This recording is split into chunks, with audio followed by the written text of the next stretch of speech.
Friends, welcome to Nagaveni Achar's kitchen. Friends, ಇವತ್ತಿನ ವಿಡಿಯೋದಲ್ಲಿ ಒಂದು ಟ್ರಾವೆಲಿಂಗ್ ವ್ಲಾಗನ್ನು ನೋಡೋಣ.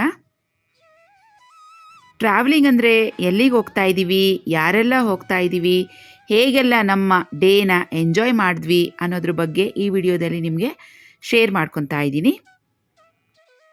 ಮೊದಲಿಗೆ ಎಲ್ಲರಿಗೂ ನಾಡ ಹಬ್ಬ, ದಸರಾ ಹಬ್ಬ, ನವರಾತ್ರಿ ಹಬ್ಬದ ಶುಭಾಶಯಗಳನ್ನು ತಿಳಿಸ್ತಾ ಈ ವಿಡಿಯೋನ ಶುರು ಮಾಡೋಣ. ದಸರಾ ನವರಾತ್ರಿ ಅಂದ ತಕ್ಷಣ ನಮಗೆ ನೆನಪಾಗೋದು ಮೈಸೂರು. ಹೌದು, ಇವತ್ತು ಮೈಸೂರಿಗೆ ನಾವೆಲ್ಲ ಹೊರಟಿದ್ದೀವಿ.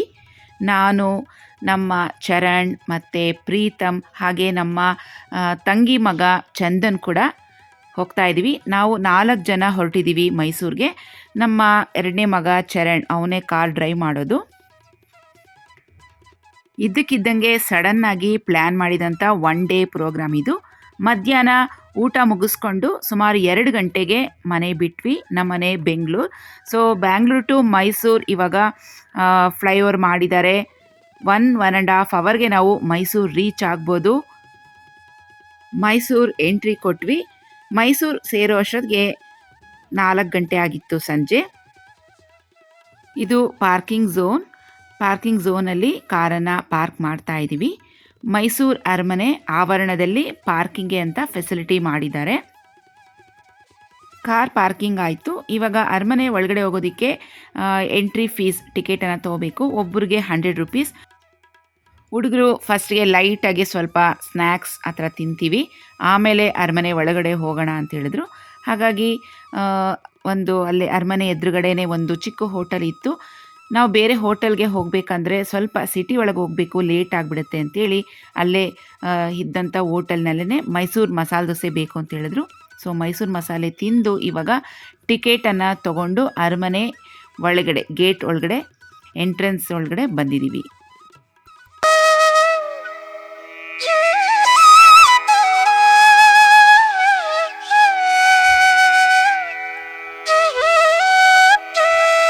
ಫ್ರೆಂಡ್ಸ್, ಅರಮನೆ ಒಳಗಡೆ ಸ್ಲಿಪ್ಪರ್ಸ್ ಅಲೋ ಇಲ್ಲ. ಹಾಗಾಗಿ ಸ್ಲಿಪ್ಪರ್ಸ್ಗೆ ಅಂತ ಸಪ್ರೇಟ್ ಕೌಂಟರ್ ಮಾಡಿರ್ತಾರೆ. ಅಲ್ಲಿ ಸ್ಲಿಪ್ಪರ್ಸನ್ನು ಬಿಟ್ಟು ಟಿಕೆಟ್ಸನ್ನು ತೊಗೊಂಡು ಆಮೇಲೆ ಅರಮನೆ ಒಳಗಡೆ ಎಂಟ್ರಿ ಆದ್ವಿ. ನೋಡಿ, ಇದು ಅರಮನೆ ಒಳಗಡೆ ಹೋಗ್ತಿದ್ದಂಗೆ ಮೇನ್ ಹಾಲ್ ಇದು. ಫ್ರೆಂಡ್ಸ್, ಈ ಸಲ ನಾವು ಅರಮನೆಗೆ ವಿಸಿಟ್ ಆದಾಗ ಪೂರ್ತಿ 100% ಅಷ್ಟು ನಮಗೆ ಅರಮನೆ ಒಳಗಡೆ ನೋಡೋದಕ್ಕೆ ಬಿಡಲಿಲ್ಲ. ಯಾಕಂದರೆ ಕೆಲವು ಒಂದು ಇಂಪಾರ್ಟೆಂಟ್ ರೂಮ್ಸ್ ಎಲ್ಲ ಏನಿರುತ್ತೆ ಅದನ್ನೆಲ್ಲ ನೋಡಿ ಈ ಥರ ಡೋರ್ ಲಾಕ್ ಮಾಡಿದರು. ಕೆಲವು ಮಾತ್ರ ಸೆಲೆಕ್ಟೆಡ್ ಮಾತ್ರ ನೋಡೋಕ್ಕೆ ಪರ್ಮಿಷನ್ ಇತ್ತು ಅಷ್ಟೇ. ಯಾಕಂದರೆ ದಸರಾ ಅಂದಮೇಲೆ ಸುಮಾರು ಜನಸಂಖ್ಯೆ ಜಾಸ್ತಿ ಇರುತ್ತೆ. ಬೇರೆ ಬೇರೆ ಸ್ಟೇಟ್ಸಿಂದ, ಬೇರೆ ಬೇರೆ ಊರುಗಳಿಂದ ಬರ್ತಾರೆ ನೋಡೋದಕ್ಕೆ ಅಂತ. ಸೊ ಹಾಗಾಗಿ ಮೇಂಟೈನ್ ಮಾಡೋದಕ್ಕೆ ಕಷ್ಟ ಆಗ್ಬೋದು ಅನ್ನೋ ಒಂದು ಉದ್ದೇಶಕ್ಕೋಸ್ಕರ ನಮಗೆ ಸೆಲೆಕ್ಟೆಡ್ ಮಾತ್ರ ನೋಡೋದಕ್ಕೆ ಬಿಡ್ತಾರೆ ಅಷ್ಟೇ. ಅರಮನೆ ಒಳಗಡೆ ಪೂರ್ತಿ ನೋಡೋದಕ್ಕೆ ಬಿಡೋದಿಲ್ಲ. ಕೆಲವೊಂದು ಪೇಂಟಿಂಗ್ಸ್ ನೋಡೋಣ. ಸೊ ಆಗಿನ ಕಾಲದಲ್ಲಿ ಅವರ ಡ್ರೆಸ್ ಹೇಗಿತ್ತು, ಅವರೆಲ್ಲ ಹೇಗೆ ಡ್ರೆಸ್ಸಿಂಗ್ ಮಾಡ್ಕೊತಿದ್ರು, ಮೇಕಪ್ ಮಾಡ್ಕೊತಿದ್ರು ಅಂತ ತಿಳ್ಕೊಬೇಕಂದ್ರೆ ನಾವು ಈ ಥರ ಪೇಂಟಿಂಗ್ಸ್ ಮೂಲಕ ನಮಗೆ ಗೊತ್ತಾಗುತ್ತೆ. ಫ್ರೆಂಡ್ಸ್, ಯಾರೆಲ್ಲ ನಮ್ಮ ಈ ವಿಡಿಯೋ ನೋಡ್ತಿದ್ದೀರಾ, ನೀವು ಯಾರಾದರೂ ಮೈಸೂರಿನವರಾದರೆ ದಯವಿಟ್ಟು ಕಮೆಂಟ್ ಸೆಕ್ಷನಲ್ಲಿ ಹಾಯ್ ಅಂತ ತಿಳಿಸಿ. ನಿಮ್ಮ ಊರ ಹೆಸರು ಮೈಸೂರು ಅಂತ ಆದರೆ ಮೈಸೂರು ಅಂತ ಹಾಕಿ. ಸೊ ನಮಗೂ ಕೂಡ ಖುಷಿಯಾಗುತ್ತೆ ಮೈಸೂರಿನವರು ಈ ವಿಡಿಯೋನ ನೋಡ್ತಿದ್ದಾರೆ ಅಂತ. ನಮ್ಮ ಜೊತೆ ಮೈಸೂರಿಗೆ ಹಸ್ಬೆಂಡ್ ಬಂದಿಲ್ಲ. ಸೊ ನಾವು ತುಂಬಾ ಮಿಸ್ ಮಾಡ್ಕೊತಾ ಇದ್ವಿ. ಇವಾಗ ಹಬ್ಬದ ಸೀಸನ್ ಆದ್ದರಿಂದ ಗೋಲ್ಡ್ ಜ್ಯುವೆಲರೀಸ್ ಆರ್ಡರ್ಸ್ ತೊಗೊಳೋದಿರುತ್ತೆ ಮತ್ತು ಜ್ಯುವೆಲರೀಸ್ ಅವ್ರಿಗೆ ಕೊಡೋದಿರುತ್ತೆ. ಹಾಗಾಗಿ ಅವ್ರ ವರ್ಕಲ್ಲಿ ಸ್ವಲ್ಪ ಬ್ಯುಸಿ ಇದ್ದಿದ್ದರಿಂದ ನೀವೇ ಹೋಗಿ ಬನ್ನಿ ಅಂತ ಹೇಳಿದ್ರು. ಹಾಗಾಗಿ ನಾನು ಹುಡುಗರೆ ಬಂದ್ವಿ. ನಾವು ಹೋಗಿದ್ದು ವೀಕ್ ಡೇಸ್, ವೆಡ್ನೆಸ್ಡೇ. ಆದ್ರೂ ತುಂಬಾ ರಶ್ ಇತ್ತು. ಮೈಸೂರು ಅರಮನೆ ಒಂದೇ ಜಾಗ ನಾವು ನೋಡೋದಕ್ಕಾಗಿದ್ದು. ಆದರೆ ಮೈಸೂರು ಎಕ್ಸಿಬಿಷನ್ ಕೂಡ ನೋಡೋಣ ಅಂತ ಅಂದ್ಕೊಂಡಿದ್ವಿ, ನಮ್ಮ ಪ್ಲ್ಯಾನಿಂಗಲ್ಲಿ ಇತ್ತು.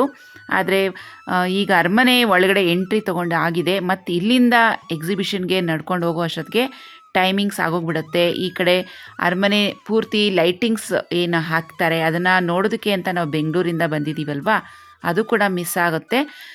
ಆ ಕಡೆ ಎಕ್ಸಿಬಿಷನ್ಗೆ ಹೋದರೆ ಅದು ಪೂರ್ತಿಯಾಗಿ ನೋಡೋಕ್ಕಾಗೋದಿಲ್ಲ. ಸೊ ಒಂದನ್ನೇ ಫಿಕ್ಸ್ ಮಾಡ್ಕೊಳ್ಳೋಣ ಅರಮನೆ ಅಂತ ಅಂದ್ಕೊಂಡು ಅರಮನೆಯಲ್ಲಿ ಇಲ್ಲೇ ಫಿಕ್ಸ್ ಆದ್ವಿ. ಮಕ್ಕಳಿಗೆ ಇವಾಗ ದಸರಾ ಹಾಲಿಡೇಸ್ ಇರುತ್ತಲ್ವ, ಹಾಗಾಗಿ ಸ್ವಲ್ಪ ರಶ್ ಇದ್ದೇ ಇರುತ್ತೆ.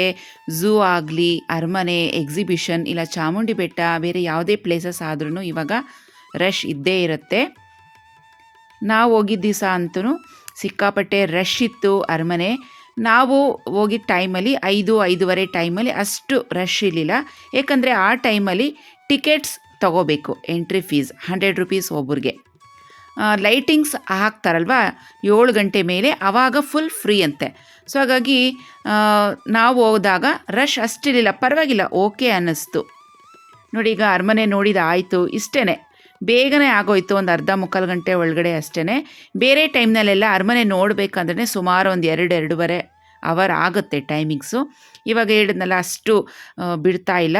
ಸೊ ಸೆಲೆಕ್ಟೆಡ್ ಪ್ಲೇಸಸ್ ಮಾತ್ರ ಬಿಡ್ತಾ ಇದ್ದಾರೆ, ಹಾಗಾಗಿ ಬೇಗನೆ ಆಗೋಯ್ತು ಅರಮನೆ ನೋಡಿದ್ದು. ಸೊ ಹಿಂಗೆ ಹೋಗಿ ಒಂದು ಬಿಗ್ ಗ್ರೌಂಡ್ ಹಾಕ್ಕೊಂಡು ಬಂದೇ ಬಿಟ್ವಿ. ಇದು ಹೊರಗಡೆ ಬಂದ್ವಿ, ಸ್ಲಿಪ್ಪರ್ಸ್ ಏನಿತ್ತು ಕೌಂಟರ್ನಲ್ಲಿ ಅವ್ರದ್ದು ವಾಪಸ್ ತೊಗೊಂಡು ಬಂದ್ವಿ ಈಗ ಹೊರಗಡೆ. ಈಗ ಅರಮನೆ ಗಾರ್ಡನ್ ನೋಡೋಣ. ನೋಡಿ, ಇದು ಸ್ವಲ್ಪ ಫ್ಲವರ್ಸನ್ನು ಡೆಕೋರೇಷನ್ ಮಾಡಿದರು. ಹಾಗೆಯೇ ರೋಸ್ ಗಾರ್ಡನ್ ಕೂಡ ನೋಡಿದ್ವಿ, ತುಂಬಾ ಚೆನ್ನಾಗಿತ್ತು. ಅಷ್ಟರಲ್ಲಿ ಪ್ರೋಗ್ರಾಮ್ ಕೂಡ ಸ್ಟಾರ್ಟ್ ಆಗಿತ್ತು. ಇವಾಗ ದಸರಾ ಆಗಿರೋದ್ರಿಂದ ಪ್ರತಿದಿನ ಒಂದೊಂದು ಚೆನ್ನಾಗಿರುವಂಥ ಕಲ್ಚರಲ್ ಪ್ರೋಗ್ರಾಮ್ಸ್ ನಡೆಯುತ್ತೆ. ಸೊ ಯಾರೆಲ್ಲ ಇದುವರೆಗೂ ನೋಡಿಲ್ವವ್ರು ಖಂಡಿತವಾಗಿಯೂ ಒಂದು ಸಲ ಆದರೂ ವಿಸಿಟ್ ಮಾಡಿ.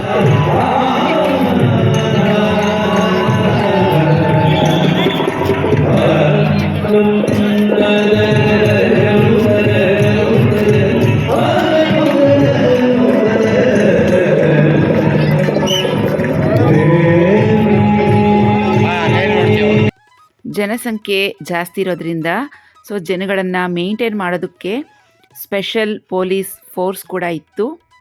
ನೋಡ್ಬೋದು, ತುಂಬ ಚೆನ್ನಾಗಿ ಮೇಂಟೈನ್ ಮಾಡ್ತಿದ್ರು.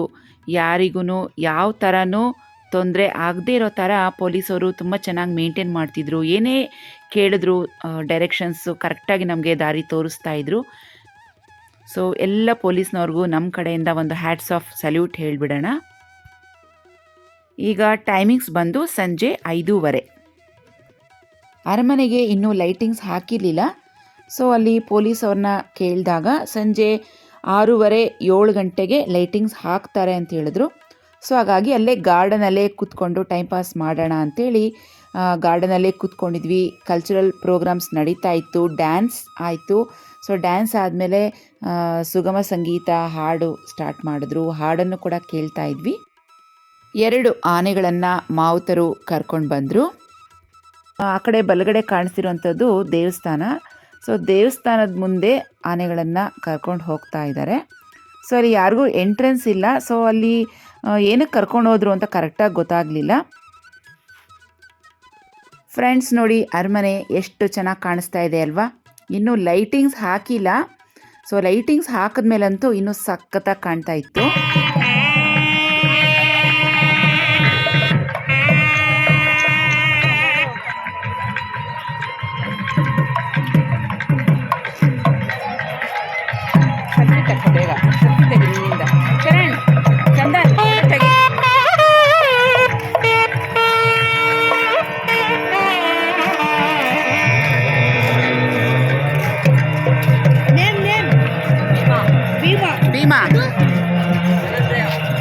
ಧನಂಜಯ.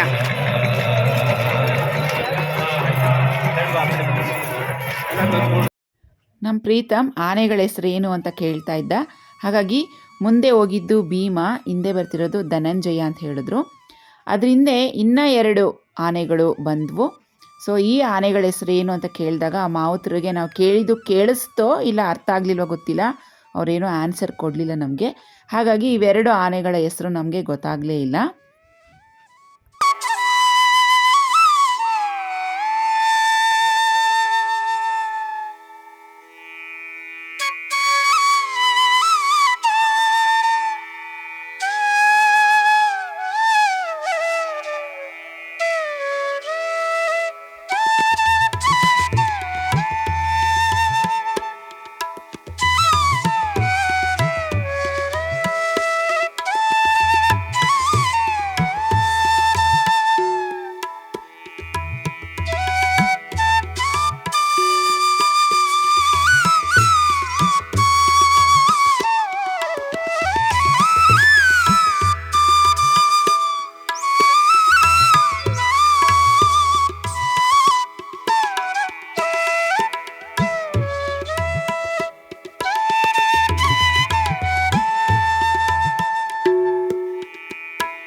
ಫ್ರೆಂಡ್ಸ್, ನಮ್ಮ ಪ್ರೀತಮ್ ಅಂತೂ ಸಖತ್ತಾಗಿ ಎಂಜಾಯ್ ಮಾಡ್ದ.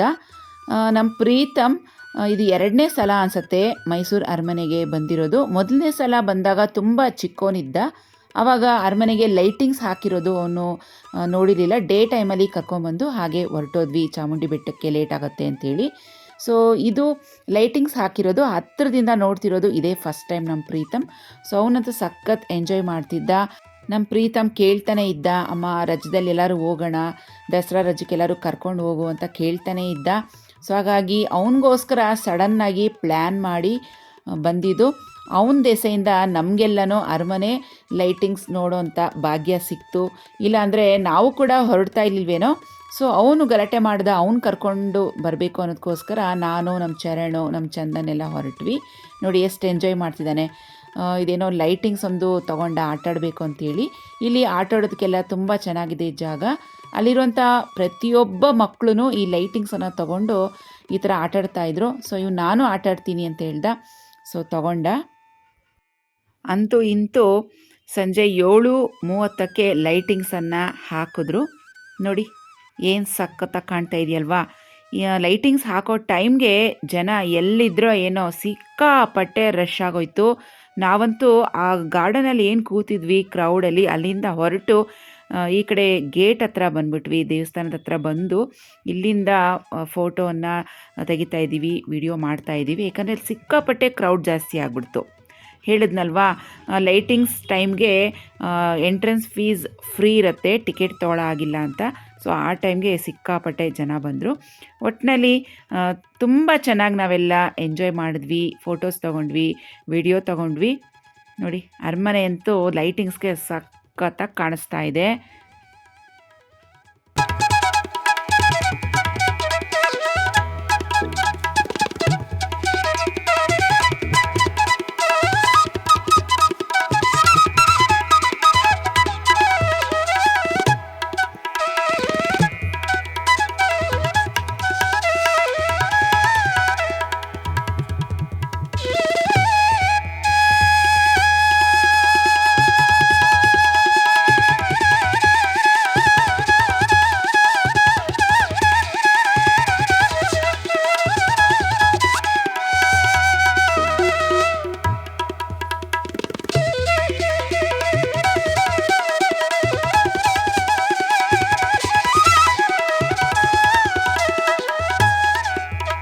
ಫ್ರೆಂಡ್ಸ್ ನೋಡಿ, ಮೈಸೂರು ದಸರಾ ಅಂದರೆ ನಾಡ ಹಬ್ಬ. ಎಷ್ಟು ವಿಜೃಂಭಣೆಯಿಂದ ಆಚರಣೆ ಮಾಡ್ತಿದ್ದಾರೆ ನೋಡ್ತಾ ಇದ್ದೀರಲ್ವಾ. ಪ್ರತಿಯೊಂದು ಬೀದಿಗೂ ಲೈಟ್ಸ್ ಹಾಕಿದ್ದಾರೆ. ನೋಡೋದಕ್ಕೆ 2 ಕಣ್ಣು ಸಾಲದು, ತುಂಬಾ ಚೆನ್ನಾಗಿತ್ತು. ಸೊ ನೀವು ಯಾರೆಲ್ಲ ನಿಮ್ಮ ಮಕ್ಕಳನ್ನ ಮೈಸೂರಿಗೆ ಕರ್ಕೊಂಡು ಹೋಗಿಲ್ಲ ಅಂತ ಹೇಳಿದ್ರೆ ಸಡನ್ನಾಗಿ ಪ್ಲ್ಯಾನ್ ಮಾಡಿ ನೀವು ಕೂಡ ಕರ್ಕೊಂಡೋಗಿ. ಮಕ್ಕಳು ತುಂಬಾ ಎಂಜಾಯ್ ಮಾಡ್ತಾರೆ. ನೋಡಿ ಹೊರಗಡೆ ಬರೋ ಅಷ್ಟೊತ್ತಿಗೆ ರಾತ್ರಿ 8 ಗಂಟೆ ಆಗಿತ್ತು. ಪಾರ್ಕಿಂಗ್ ಜಾಗಕ್ಕೆ ಹೋಗ್ತಾ ಇದ್ದೀವಿ ಕಾರ್ ತೊಗೊಳ್ಳೋಣ ಅಂಥೇಳಿ. 8 ಗಂಟೆ ಆಗಿದೆ. ಇವಾಗ ಊಟ ಮಾಡೋದೋ ಇಲ್ಲ ಬೇರೆ ಯಾವ್ದಾದ್ರು ಪ್ಲೇಸ್ ನೋಡೋದೋ ಅಂತ ಪ್ಲ್ಯಾನ್ ಮಾಡ್ತಾ ಇದ್ದೀವಿ. ಆದರೆ ಇಲ್ಲಿ ರೋಡ್ಗೆ ಇಳಿದ ಮೇಲೆ ಗೊತ್ತಾಯಿತು, ಈ ಟ್ರಾಫಿಕ್ ಜಾಮಲ್ಲಿ ಯಾವ ಪ್ಲೇಸು ಇನ್ನು ನೋಡೋಕ್ಕಾಗೋದಿಲ್ಲ. ಊಟವನ್ನು ಮಾಡಿಕೊಂಡು ಬೆಂಗಳೂರಿಗೆ ಸೇರೋದೇ ಒಂದು ದೊಡ್ಡ ಕೆಲಸ ಅಂತ ಅಂದ್ಕೊಂಡ್ವಿ. ನೋಡಿ ಎಷ್ಟು ಜನ, ಸಿಕ್ಕಾಪಟ್ಟೆ ಟ್ರಾಫಿಕ್ ಜಾಮ್. ನೋಡಿ ಮೇನ್ ರೋಡಿಂದ ಮೈಸೂರು ಅರಮನೆ ಗೇಟ್ ಎಷ್ಟು ಚೆನ್ನಾಗಿ ಕಾಣುತ್ತೆ.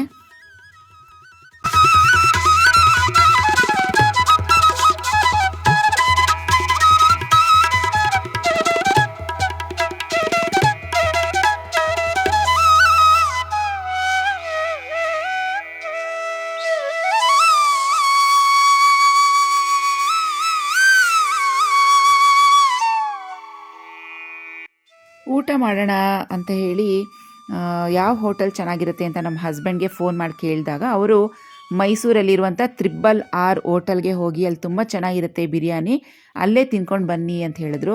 ಸೊ ನಾವು ರೂಟ್ ಮ್ಯಾಪ್ ಹಾಕಿ ನೋಡಿದಾಗ ಇಲ್ಲಿ ಅರಮನೆಯಿಂದ ಒಂದು 2 ಕಿಲೋಮೀಟರ್ ದೂರ ತೋರಿಸ್ತಿತ್ತು. ಆದರೆ ಆ ರೋಡಂತೂ ಸಿಕ್ಕಾಪಟ್ಟೆ ಟ್ರಾಫಿಕ್ ಜಾಮ್ ಆಗಿಬಿಟ್ಟಿತ್ತು. ಇನ್ನು ಆ ರೋಡ್ಗೆ ಹೋದರೆ ಇನ್ನು ಬರೋಕ್ಕೆ ಲೇಟ್ ಆಗುತ್ತೆ ಅಂತೇಳಿ ನಾವು 6 ಹೋಗೋದು ಕ್ಯಾನ್ಸಲ್ ಮಾಡಿದ್ವಿ. ಹಾಗೆಯೇ ಗೂಗಲಲ್ಲಿ ಸರ್ಚ್ ಮಾಡ್ತಿದ್ವಿ ನಿಯರ್ ಬೈ ಮೈಸೂರಲ್ಲಿ ಬಿರಿಯಾನಿ ಎಲ್ಲಿ ಚೆನ್ನಾಗಿರುತ್ತೆ, ಯಾವ ಹೋಟೆಲ್ ಚೆನ್ನಾಗಿರುತ್ತೆ ಅಂತ ಹೇಳಿದಾಗ ಅಲ್ಲಿ ಬನ್ನೂರು ಅಂತ ತೋರಿಸ್ತಾ ಇತ್ತು. ಬನ್ನೂರಲ್ಲಿ ಮಟನ್ ಬಿರಿಯಾನಿ ಚೆನ್ನಾಗಿರುತ್ತೆ ಅಂತ ಗೂಗಲಲ್ಲಿ ಸರ್ಚ್ ಮಾಡಿದ್ರು ಹುಡುಗರು. ಸೊ ಹಾಗಾಗಿ ಆಯಿತು ಬನ್ನೂರಿಗೆ ಹೋಗೋಣ ಅಂಥೇಳಿ ಮೈಸೂರಿಂದ ಬನ್ನೂರಿಗೆ ಬಂದ್ವಿ. ಸುಮಾರು 25 ಕಿಲೋಮೀಟರ್ ಅನಿಸುತ್ತೆ. ಬನ್ನೂರಲ್ಲಿ ಮಟನ್ ಬಿರಿಯಾನಿ ಫೇಮಸ್. ಸೊ ಹುಡುಗರೆಲ್ಲ ಮಟನ್ ಬಿರಿಯಾನಿ ತೊಗೊಂಡ್ರು, ನಾನು ಚಿಕನ್ ಬಿರಿಯಾನಿ ತೊಗೊಂಡೆ. ಮಟನ್ ನನಗೆ ಅಷ್ಟು ಇಷ್ಟ ಆಗೋದಿಲ್ಲ. ಪ್ರೀತಮ್ ಹತ್ರನೇ 1 ಪೀಸ್ ಮಟನ್ ತೊಗೊಂಡೆ, ನಂದು 1 ಪೀಸ್ ಚಿಕನ್ ಬಿರಿಯಾನಿಲಿದ್ದಿದ್ದು ಅವನಿಗೆ ಕೊಟ್ಟೆ. ಎಕ್ಸ್ಚೇಂಜ್ ಆಫರ್ ಮಾಡ್ಕೊಂಡ್ವಿ. ಸೊ ಟೇಸ್ಟ್ ಮಾಡೋಣ ಅಂಥೇಳಿ. ಬಿರಿಯಾನಿ ಅಂತೂ ತುಂಬಾ ಚೆನ್ನಾಗಿತ್ತು. ಮಟನ್ ಕೂಡ ತುಂಬ ಚೆನ್ನಾಗಿತ್ತು. ತಿಂದಿದ್ದೆ 1 ಪೀಸು. ಆಮೇಲೆ ಅಂದ್ಕೊಂಡೆ ಬನ್ನೂರಿಗೆ ಬಂದು ಮಟನ್ ಬಿರಿಯಾನಿ ತಿಂದೇ ಹೋಗ್ತಾ ಇದ್ದೀನಲ್ಲ, ಮಟನ್ ಬಿರಿಯಾನಿನೇ ಆರ್ಡರ್ ಮಾಡಬೇಕಿತ್ತು ಅಂತ ಅಂದ್ಕೊಂಡೆ. ಸರಿ ಓಕೆ, ಚಿಕನ್ ಬಿರಿಯಾನಿ ಆರ್ಡರ್ ಮಾಡಿದ್ದೀನಿ, ಅದನ್ನೇ ತಿಂತಾಯಿದ್ದೀನಿ. So 3 mutton biryani, 1 chicken biryani, 1 chilli chicken ಮತ್ತು ಇನ್ನೊಂದು ಪೆಪ್ಪರ್ ಚಿಕನ್ ಆರ್ಡರ್ ಮಾಡಿದ್ವಿ. ರಾಗಿ ಮುದ್ದೆ, ಮಟನ್ ಸಾರು, ಕೈಮಾ, ಸೊ ಈ ಥರದ್ದೆಲ್ಲ ಇದೆ ಅಂತ ಹೇಳಿದ್ರು. ರಾತ್ರಿ ಅಷ್ಟೊತ್ತಿನಲ್ಲಿ ನಾವು ಹುಡುಗರೆ ಅಲ್ವಾ, ಅಷ್ಟೊಂದು ತಿನ್ನೋದಕ್ಕಾಗೋದಿಲ್ಲ. ನಮ್ಮ ಹಸ್ಬೆಂಡ್ ಬಂದಿದ್ದರೆ ಅವ್ರಿಗೆ ಮಟನ್ ಬಿರಿಯಾನಿ ಅಂದರೆ ಸಖತ್ ಫೇವ್ರೇಟ್. ಸಿಕ್ಕಾಪಟ್ಟೆ ಇಷ್ಟ ಆಗಿರೋದು ಅವ್ರಿಗೆ. ಮಿಸ್ ಮಾಡಿಕೊಂಡ್ರು. ಊಟ ಮಾಡೋವಾಗ್ಲೂ ಸೊ ನಮ್ಮ ಹಸ್ಬೆಂಡ್ನೇ ನೆನೆಸ್ಕೊಂಡು ತಿಂತಾಯಿದ್ವಿ. ನಮ್ಮ ಪ್ರೀತಮ್ ಅಂತೂ ಅಪ್ಪ ಬಂದಿದ್ದರೆ ಮಟನ್ ಬಿರಿಯಾನಿ ಸಖತ್ತಾಗಿ ಹೊಡೆದ್ಬಿಡ್ತಿದ್ರು ಅಂತ ಹೇಳಿ ರೇಗಿಸ್ತಾ ಇದ್ದ. ಮಟನ್ ಬಿರಿಯಾನಿ ಟೇಸ್ಟ್ ಚೆನ್ನಾಗಿತ್ತು. ಚಿಕನ್ ಬಿರಿಯಾನಿ ಮಟನ್ ಬಿರಿಯಾನಿ ಎರಡೂ ಆಲ್ಮೋಸ್ಟ್ ಸೇಮ್ ಟೇಸ್ಟೇ ಇತ್ತು. ಆದರೆ ಎಣ್ಣೆ ಅಂತೂ ಸಿಕ್ಕಾಪಟ್ಟೆ ಇತ್ತು. ನಾನಂತೂ ಅಷ್ಟೊಂದು ಎಣ್ಣೆ ಇರುವಂಥ ಫುಡ್ ಐಟಮ್ ಹೆಚ್ಚಿಗೆ ತಿನ್ನೋದೇ ಇಲ್ಲ. ನಾನು ಅರ್ಧ ತಿಂದು ಇನ್ನು ಮಿಕ್ಕಿದ ಅರ್ಧ ಹುಡುಗರಿಗೆ ಪಾರ್ಸಲ್ ಮಾಡಿಬಿಟ್ಟೆ. ನೋಡಿ ಅವ್ರಿಗೆ ಕೊಟ್ಬಿಟ್ಟಿದ್ದೀನಿ, ನೀವೇ ತಿನ್ಕೊಳ್ಳಿ ಅಂತ. ಜಸ್ಟ್ ಟೇಸ್ಟ್ ಮಾಡಿದೆ ಅಷ್ಟೇ. ನೋಡಿ ಇದು ಮಟನ್ ಬಿರಿಯಾನಿ. ಮಟನ್ ಸಾಫ್ಟಾಗಿ ಚೆನ್ನಾಗಿ ಬೆಂದಿತ್ತು. ಫ್ರೆಂಡ್ಸ್, ಬಿರಿಯಾನಿ ಅಂತೂ ಸಖತ್ತಾಗಿ ಎಂಜಾಯ್ ಮಾಡಿದ್ರು ಮಕ್ಕಳು. ಊಟ ಮಾಡಿಕೊಂಡು ಬನ್ನೂರು ಬಿಡೋ ಅಷ್ಟೊತ್ತಿಗೆ ರಾತ್ರಿ 9 ಗಂಟೆ ಆಗಿತ್ತು. ಬನ್ನೂರಿಂದ ನಮ್ಮ ಊರು ಬೆಂಗಳೂರಿಗೆ ಮನೆಗೆ ಬಂದು ಸೇರೋ ಅಷ್ಟೊತ್ತಿಗೆ ರಾತ್ರಿ 10:45, 11 ಗಂಟೆ ಆಗಿತ್ತು. ಫ್ರೆಂಡ್ಸ್, ಇವತ್ತಿನ ದಿನ ನಾವೆಲ್ಲ ತುಂಬ ಚೆನ್ನಾಗಿ ಎಂಜಾಯ್ ಮಾಡಿದ್ವಿ. ಮಕ್ಕಳೆಲ್ಲ ತುಂಬ ಖುಷಿಪಟ್ಟರು. ನಮ್ಮ ಬ್ಯುಸಿ ಶೆಡ್ಯೂಲ್ನಲ್ಲಿ ಈ ಥರ ಒಂದಿನ ಚೇಂಜಸ್ಗೋಸ್ಕರ ಎಲ್ಲರೂ ಹೊರಗಡೆ ಹೋಗಿ ಬಂದರೆ ಮನಸ್ಸಿಗೆ ತುಂಬಾ ಖುಷಿ ಆಗುತ್ತೆ, ಒಂದು ಹ್ಯಾಪಿ ಮೂಡ್ ಬರುತ್ತೆ. ನಮ್ಮ ಮುಂದಿನ ಕೆಲಸಗಳನ್ನು ಮಾಡೋದಕ್ಕೂ ಅಷ್ಟೇ ನಮ್ಮ ಮೈಂಡ್ ಒಂದು ಒಳ್ಳೆ ಫ್ರೆಶ್ನೆಸ್ ಫೀಲ್ ಮಾಡುತ್ತೆ, ಒಂದು ಒಳ್ಳೆ ಉತ್ಸಾಹ ಬರುತ್ತೆ ನಮಗೆ. ಸೊ ಫ್ರೆಂಡ್ಸ್, ಇವತ್ತಿನ ವಿಡಿಯೋ ಇಲ್ಲಿಗೆ ಮುಗಿಸ್ತಾ ಇದ್ದೀನಿ. ಈ ವಿಡಿಯೋ ನಿಮಗೆ ಇಷ್ಟ ಆಗಿದ್ರೆ ಪ್ಲೀಸ್ ಲೈಕ್ ಮಾಡಿ, ಹಾಗೆ ಕಮೆಂಟ್ ಮಾಡೋದನ್ನ ಮರಿಬೇಡಿ. ಮತ್ತೆ ಭೇಟಿ ಆಗೋಣ ಇನ್ನೊಂದು ವಿಡಿಯೋದಲ್ಲಿ. ಅಲ್ಲಿವರೆಗೂ take care and bye friends.